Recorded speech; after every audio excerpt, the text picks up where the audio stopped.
Hi guys, welcome back to my channel. My name is Reika Yanique, and if you tuned in to my last video, then you already know that I gave birth to my first child back in March, and I promised to do a video with you guys where I speak about some of the things that I wish I knew before having a baby. I'm the type of girl, I am very thorough. I like to do my research on things before I try them, places before I visit them, things like that. And you know, getting pregnant and having a baby was no different.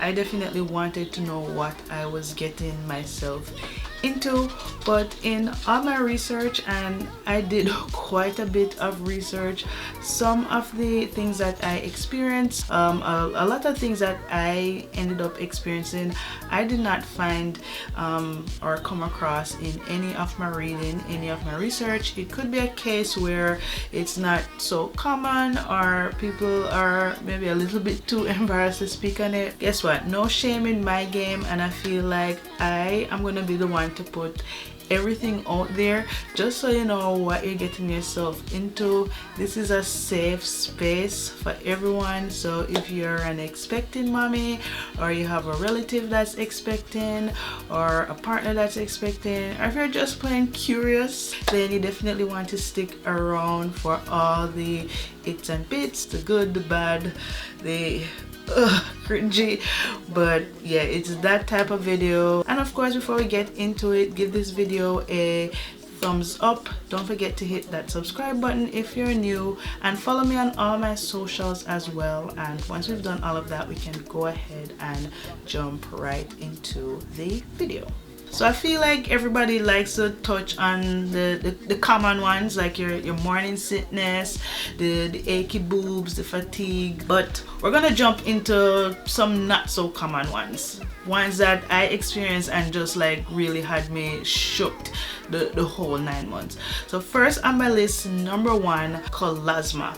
So this is also referred to as melasma as well, and pretty much what's happening here is it's when areas of your skin become darker than its surrounding areas. Now, I did not know that this was like a major thing. For me, my skin tone, my complexion got quite a few shades darker, so on my neck, and I still have remnants of it now to this day. It hasn't fully cleared up. There was a point in my pregnancy where I was completely unrecognizable. It was a mess. It was a complete mess, and even trying to, you know, purchase makeup to kind of even myself up and cover the discoloration, it wasn't really working because I was so many different shades all over.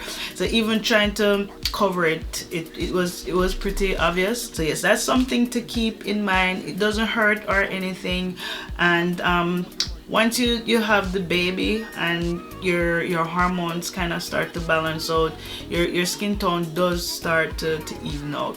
Whether or not it goes back 100% the way it was, it's still up in the air. So that's Colasma for you guys. Let me know if any expecting mommies, is that something that you're noticing for yourself? Let me know in the comments below. Another crazy symptom for me that I did not expect was pregnancy acne.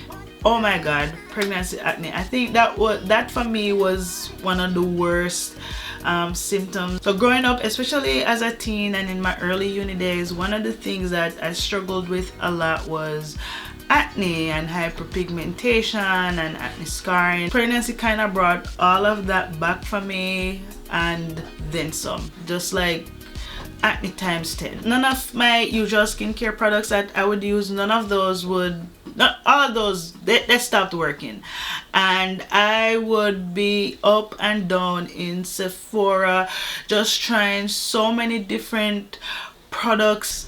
I tried so many things for hyperpigmentation, acne scarring, just acne in general. None of that worked. None of that worked, and that really took a toll. That took a toll on me because, you know, especially struggling with your skin for like so long and you finally have a breakthrough, and then you're right back where you started at square one and nothing is working.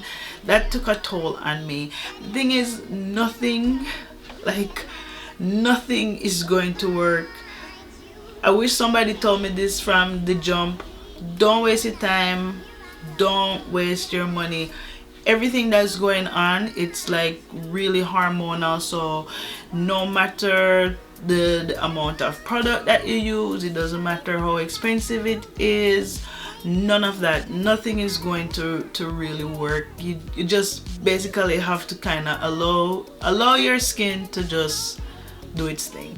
So that's what I ended up doing. I kind of abandoned my skincare routine, skincare regimen. A lot of the oils and serums that I used to use, I just stopped using them completely because I felt like I just stopped using them because they weren't helping me, and I felt like, you know, like the excess products were probably making things worst. Yeah, that's basically something to look out for, the pregnancy acne, especially if you suffered with acne as a teen or in your early 20s. You can expect it to come back tenfold when you're pregnant, so that's just something to keep in mind. Pregnancy acne. Well, another thing as well that caught me off guard were the headaches. I didn't see anything related to pregnancy headaches in all my reading, and those became pretty worrisome in my second trimester. I felt like I would have a headache at least every other day, and I would be super paranoid about taking any sort of pain medication for it. They continued throughout the entire pregnancy. Yeah, so if you're somebody that you don't do well with headaches, that's just something you want to keep in mind, especially if you're not too keen on taking pain medication or things like that. Of course, you want to listen to whatever your doctor tells you to do. I don't like to take pain medication. I just feel like it masks the issue without actually resolving it. So yeah, that's something that I had to deal with. Another thing that they don't tell you is that your boobs, they're going to change. The skin on your boob is going to change. That was very surprising for me. So the we're grown-ups here, so on the areola, I hope I'm saying that correctly, the texture on there just got really coarse as my pregnancy progressed. And not only did it get super coarse, I also noticed that the surface area, or even the size of the areola itself, it expanded and, you know, ended up taking a lot of retail space and the boob in general. And I actually learned there is a, you know, simple explanation for that. It's pretty much so that your baby, they're able to, you know, find the nipple when it's time to latch. It's almost like a target or a bullseye. It's easy for them to spot. So that's just something to keep in mind, that, you know, your boob, it's going to change. Heartburn. Raise your hands if you've been personally victimized by pregnancy heartburn. You guys, oh my goodness, I don't know.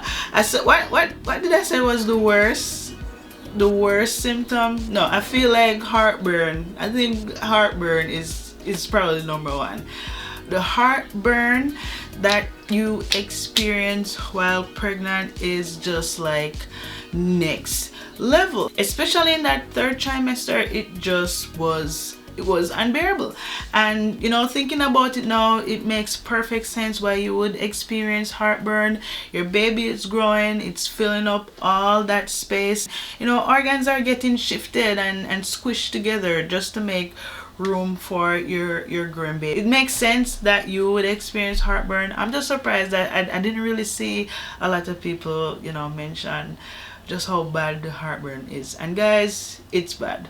Tums is going to be your friend. Another surprising thing is nerve pain. So my nerve pain I experienced under the boob. I think it was the right boob. Just a burning, radiating sensation.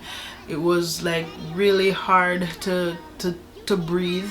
every breath I would feel that radiating burning pain, and I don't know, I don't recall what I would have to do to get relief, but I would literally be in tears, just to how intense that pain was.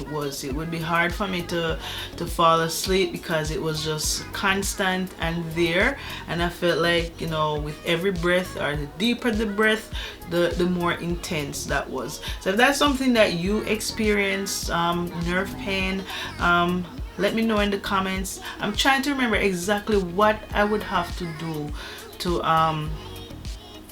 to get rid of that, because no topical, I didn't do anything topical or anything like that. I think I just kind of had to endure it until I eventually fell asleep.